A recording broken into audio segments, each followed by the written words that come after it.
लगभग वहाँ पे 1.5-2 लाख आदमी जो है नहा रहे थे, ठीक है। और वहाँ पे हम लोग भी नहा रहे थे ना, वहाँ पे कोई रेस्क्यू टीम था ना गोताखोर था ना कोई लाइफ गार्ड था, कुछ नहीं था।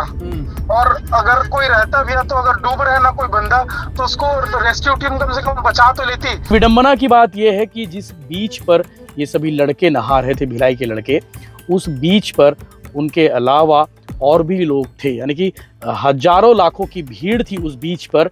लेकिन विडंबना की बात यह है कि सिस्टम का कोई भी आदमी वहां पर मौजूद नहीं था, ना गोताखोर, ना एसडीआरएफ की टीम, ना ही कोई पुलिस प्रशासन। हाँ, वो क्या हुआ था, जो लहर मतलब जो था ना, वहाँ पे अपन सभी मतलब वो एंजॉय कर रहे थे। वो तीनों हाथ भी रखे, मतलब 3 लोग ना हाथ पकड़ के ऐसे थे। अचानक से जब बड़ा सा लहर आया ना तो वो साथ में चला गया मेरा भाई। जब पुलिस स्टेशन पहुंचे रिपोर्ट दर्ज कराने के लिए, बताने के लिए कि ऐसा ऐसा हादसा हो गया है, वहां पर जो पुलिस के लोग थे, जो पुलिस की टीम थी, थाने में जो लोग थे, उन्होंने ये कहा या तो आप रिपोर्ट उड़िया भाषा में लिखो या फिर अंग्रेजी में लिखो, हमें हिंदी नहीं आती है। और पुलिस थाना में ना भैया वो क्या बोलता है, वही जो आपका आजकल विवाद नहीं चल रहा है, मतलब हिंदी मराठी में है तो मराठी में बात करो, तो यहाँ पे उड़िया में बात करो। तो हमें तो उड़िया आता नहीं है और इन लोग को हिंदी समझ नहीं आता है, तो इन लोग कंप्लेन भी करने के टाइम ये बोल रहे थे कि या तो आप उड़ीसा में लिखो या तो इंग्लिश में लिखो करके। महेश के साथियों ने बताया कि अगर महेश को कोई डूबते हुए बचा लेता तो आज उसकी जान बचती, लेकिन किसी ने प्रयास नहीं किया। उनके दोस्तों ने ही उसकी बॉडी समुद्र से निकाली है। आज संडे का दिन है और संडे के दिन पूरी उड़ीसा से बुरी खबर आई है भिलाई के लिए। भिलाई रुआबांधा के रहने वाले महेश गुप्ता अपने दोस्तों के साथ पुरी गया हुआ था। कल शाम को ही वो पुरी के लिए रवाना हुए और उसके बाद आज सुबह पुरी पहुंचे थे। और पुरी पहुंचने के बाद दोस्तों के साथ बीच पर नहाने के लिए गया हुआ था, लेकिन समुद्र की लहरें इतनी तेज थी कि उसे अपने साथ लेकर चली गई। लेकिन विडंबना की बात यह है कि जिस बीच पर ये सभी लड़के नहा रहे थे, भिलाई के लड़के, उस बीच पर उनके अलावा और भी लोग थे, यानी कि हजारों लाखों की भीड़ थी उस बीच पर। लेकिन विडंबना की बात यह है कि सिस्टम का कोई भी आदमी वहां पर मौजूद नहीं था, ना गोताखोर, ना एसडीआरएफ की टीम, ना ही कोई पुलिस प्रशासन, ना ही कोई देख रेख करने वाले लोग जो ये बता सके कि उस बीच पर नहीं नहाना है। हालांकि उस बीच पर नहाने की बात को लेकर ये कहा गया है, जब ये डूबने की खबर आई, जब इसकी मौत हुई महेश गुप्ता की, तब पुलिस वालों ने कहा कि उस बीच पर नहाने की पाबंदी है, प्रतिबंधित क्षेत्र है, उस बीच पर नहीं नहाना था। लेकिन हैरानी की बात तो यह है कि जिस बीच पर लाखों लोग नहा रहे थे, उस बीच पर प्रतिबंधित की कोई सूचना नहीं थी, ना ही कोई बोर्ड टंगा था। सभी लोग नहा रहे थे, उनके साथ में महेश गुप्ता अपने दोस्तों के साथ नहा रहा था। भिलाई के रुआबांधा क्षेत्र का रहने वाला था और कल पुरी जाने की जो प्लानिंग थी उसी की थी। अब इसके शव को लेकर भिलाई लाया जा रहा है। कल अंतिम संस्कार, यानी कि सोमवार के दिन उसका अंतिम संस्कार होगा। और जब ये खबर भिलाई में फैली, रुआबांधा इलाके में पहुंची, गमगीन माहौल है, सबकी आंखें नम है कि एक जवान लड़का पुरी में नहाने गया था, दर्शन करने गया था और बीच में अपने दोस्तों के साथ नहाते नहाते उसकी मौत हो गई। विडंबना की बात एक और है, इन दिनों देश में भाषा को लेकर विवाद चल रहा है।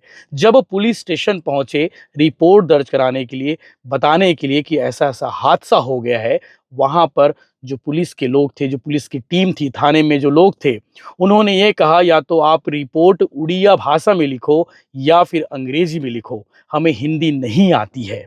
ये बात चश्मदीद के तौर पर जो महेश के साथ जो लोग गए थे उन्होंने बताई। बड़ी हैरानी की बात है, मातृभाषा हिंदी है और जब एक आदमी की जान चली गई है, उस जगह पर भी उड़ीसा पुलिस के लोग ये कहते रहे, उड़ीसा पुलिस के कर्मी ये कहते रहे कि आप उड़िया में लिखो या अंग्रेजी में लिखो। छत्तीसगढ़ के लोग हैं, उड़िया कहाँ से आएगी? अपने आप में हैरानी की बात है। पुलिस वालों को कंसिडर करना चाहिए था, पुलिस वालों को बात समझनी थी, उसके अनुसार रिपोर्ट लिखना था। लेकिन यहाँ पर भी भाषा विवाद आ गया। जो चश्मदीद जो उनके महेश के साथ में था, उसने हमें जानकारी दी है, आगे आप बातचीत सुनेंगे। हमने फ़ोन रिकॉर्डिंग की उनकी अनुमति से, उन्होंने पूरी बात बताई है कि आज घटना क्या हुआ था, सुबह के वक्त क्या कुछ हुआ था। लाखों लोग उस बीच पर नहा रहे थे जिस बीच पर प्रतिबंध था, लेकिन कहीं कोई सूचना नहीं थी, कहीं कोई बोर्ड नहीं था कि यहाँ पर नहाना मना है। लेकिन लाखों लोग पहले से वहाँ पर मौजूद थे। ये भी खबर है कि वहाँ पर नहाना अलाउ नहीं है, इससे पहले भी घटना हो चुकी है। लेकिन हैरानी की बात तो ये है कि वहां पर प्रशासन का आदमी क्यों कोई नहीं था, ना ही पुलिस प्रशासन, ना एसडीआरएफ, ना ही कोई गोताखोर, कोई भी नहीं था। महेश के साथियों ने बताया कि अगर महेश को कोई डूबते हुए बचा लेता तो आज उसकी जान बचती, लेकिन किसी ने प्रयास नहीं किया। उनके दोस्तों ने ही उसकी बॉडी समुद्र से निकाली है। हैरानी की बात यह है कि वहाँ पे सिस्टम का कोई आदमी क्यों नहीं था, शायद महेश आज जिंदा बचता। आगे आप बातचीत सुनेंगे कि महेश के दोस्तों ने इस घटना को लेकर क्या कुछ कहा। जब बातचीत हुई तब वो उड़ीसा से रवाना हो चुके थे शव को लेकर और भिलाई के लिए रवाना हो चुके हैं। कल शव भिलाई लाया जाएगा। हम लोग ना भिलाई में रहते हैं, मेरी साली में रहता हूँ और मेरा दोस्त और उसका भाई रहता है बजरंग चौक पे। क्या नाम है ठीक दोस्त का? हम लोग सब लोग घूमने आए थे भैया पूरी। कल रात को बैठे थे, कल शाम को बैठे थे 3 बजे और सुबह, हाँ भिलाई से, दुर्ग से, और यहाँ पे हम लोग 9 बजे रात सुबह तक पहुंच गए थे। उसके बाद हम लोग गए थे एक तो बीच पे, पिंक हाउस के पीछे में एक तो बीच है। कब गए थे? आज संडे गए थे? हाँ आज की बात है ये। लगभग वहाँ पे 1.5-2 लाख आदमी जो है नहा रहे थे। ठीक है, और वहाँ पे हम लोग भी नहा रहे थे। ना वहाँ पे कोई रेस्क्यू टीम था, ना गोताखोर था, ना कोई लाइफ गार्ड था, कुछ नहीं था। और अगर कोई रहता भी है तो अगर डूब रहे ना कोई बंदा तो उसको रेस्क्यू टीम कम से कम बचा तो लेती। हम ही लोग जाके ना समुद्र से निकाले और जो भी हमारा प्राथमिक उपचार था ना किए हैं। लेकिन बाद में जब हम बोले ना थाना में, जब कंप्लेन किए हम लोग कि भाई आपके जो पर्यटक जो मंत्री है वो यहाँ पे ये सब व्यवस्था क्यों नहीं की है करके, तो वो लोग कंप्लेन लिखने से मना कर दिए। फिर बहुत देर तक हम लोग मतलब लड़ झगड़ के कंप्लेन लिखवाए हैं और वहाँ पे ना भैया ये सब सुविधा के अभाव के कारण ये भाई का मृत्यु हुआ है। क्या नाम था भाई का? मुकेश गुप्ता। मुकेश गुप्ता क्या करता था भाई? भाई तो वैसे पढ़ाई वढ़ाई करते थे। क्या करता था पढ़ाई में? पढ़ाई क्या करता था? हाँ इसका कंप्लीट हो गया था। कंप्लीट हो गया था। क्या काम करता था? ये उसका काउंटर का वो था, काउंटर का बिजनेस था। रुआबांधा में काउंटर का, शादी पार्टी में जो काउंटर लगता है ना, हाँ। उसका बिजनेस था। टोटल 6 लड़के गए, 6 लोग गए थे आप लोग भिलाई से ना? 6 लोग गए थे।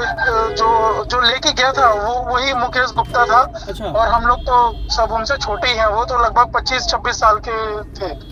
प्लानिंग उसी की थी मतलब मुकेश की? हाँ प्लानिंग उसी की थी। हम लोग सब गए थे और अगर भी वहाँ पे कोई रेस्क्यू टीम रहता ना तो फिर ये नौबत नहीं आता है। अच्छा ये बताओ, वो गहराई में चले गए थे कि खिंचा गया था वो? नहीं, वो खिंचा गए थे लहर में। लहर में चले गया। ये लो जो मुकेश गुप्ता ना के भाई बात करेंगे। हाँ वो क्या हुआ था, जो लहर मतलब जो था ना वहाँ पे अपन सभी मतलब वो एंजॉय कर रहे थे। वो तीनों हाथ भी रखे, मतलब 3 लोग ना हाथ पकड़ के ऐसे थे। अचानक से जब बड़ा सा लहर आया ना तो वो साथ में चला गया मेरा भाई। अब इसमें से एक को ना तैरने आता था तो तैर के वापस किनारे में लेके आ गया। फिर हम लोग सब किनारे में लेके आए। हम लोग बहुत लोग, जितने भी लोग थे सबको चिल्ला के बोले कोई पुलिस को कॉल कर दो, रेस्क्यू टीम कॉल कर दो, कोई तो करो ना। कोई हाथ लगाया और अच्छा ये बताओ, ना कोई कुछ हेल्प किया। डूब रहा था तो आप लोग साथ में थे क्या उसके? मतलब वो हाथ पकड़े थे कि हम साथ में थे। वो अलग बहुत आगे चले गया था वो डूबने? हाँ नहीं, 3 लोग साथ में थे ना, तो लहर आया। लहर में तो वहाँ आते रहता है वो, तो हाथ छूट गया। अब वो तो ऐसा उनको तैरने नहीं आता था, खैर तैरना तो किसी को नहीं आता था, तो चले गए उधर वो। फिर जैसे ही एक को तैरना था लेके जब आया ना तो वहाँ पे कोई सपोर्ट नहीं था, ना कोई मतलब स्टेशन था, ना कोई भी गार्ड था, ना कोई कुछ नहीं था। हम लोग चिल्लाते रह गए और रेत इतना गर्म था, हम लोग का पैर चल रहा था। पर फिर भी अपन कैसे करके ना उसको ऑटो खुद से किए, उसको लेके गए उसको हॉस्पिटल में। अच्छा। उनका पूरा सांस चल रहा था उस टाइम, अगर कोई भी एक सिक्योरिटी वाला कोई भी आता ना तो उस टाइम जान बचाया जा सकता था। हॉस्पिटल ले जाने तक ना उनका मतलब पूरा हार्ट बीट चल रहा था, उनका सांस चल रहा था। वहाँ पे जो हॉस्पिटल था वहाँ पे भी कोई ध्यान नहीं दिया, बॉडी को टच भी नहीं किए। जिस बेड में अपन लेटा है वहाँ से डॉक्टर कोई नहीं, बोलते हैं इसको अंदर वाला रूम वाला बेड मिल जाओ। अंदर लेके गए तो बोलते हैं फिर से उसको वापस वाले बेड में लेके जाओ। वहाँ गए, फिर लिए जाए। इतने टाइम के बाद वो आया डॉक्टर, थोड़ा चेक किया, बोलते डेथ हो गया सीधा। ये सरकारी हॉस्पिटल लेके गए थे कि प्राइवेट लेके गए थे?